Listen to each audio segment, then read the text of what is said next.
Hi అండి. మన subscribers ఒకరు గుమ్మడికాయ కూర చేసే విధానం చూపించమని అడిగారు. వాళ్ళ కోసం ఈ వీడియో అయితే చేశానండి. లాస్ట్ టైం గుమ్మడికాయ కూర వండినప్పుడు వీడియో పెడితే ఒకళ్ళు కమెంట్ పెట్టారు, అసలు మీకు వ్యూస్ ఎందుకు రావట్లేదో నాకు అర్థమవుతుంది, ఇలానైనా గుమ్మడికాయ కూర వండుకునేది, దీనిలో మీరు పులుసు పోయలేదు బెల్లం వేశారని. బుద్ధున్న వాళ్ళు ఎవరైనా గుమ్మడికాయ కూర బెల్లం వేసే వండుకుంటారండి. మీకు తెలియకపోతే తెలుసుకోండి.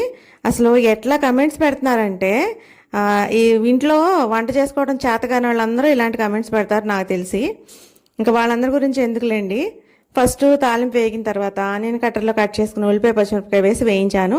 దానిలోనే అల్లం వెల్లిపాయ పేస్ట్ వేసి వేయించిన తర్వాత గుమ్మడికాయ ముక్కలు వేసానండి, శుభ్రంగా నీట్గా కడుక్కున్నవి. ఆ గుమ్మడికాయ ముక్కలు కూడా కొద్దిగా వేగిన తర్వాత మా అత్తగారు చిక్కుడుకాయలు వేస్తే బాగుంటుందన్నారని చెప్పి చిక్కుడుకాయలు వేశాను. అది మగ్గిన తర్వాత ఉప్పు కారం పసుపు వేసి ఇంకొద్దిగా మగ్గనిచ్చి బెల్లం వేసానండి. దీనిలో వాటర్ ఏం వేయనవసరం లేదు. ఇలా వండు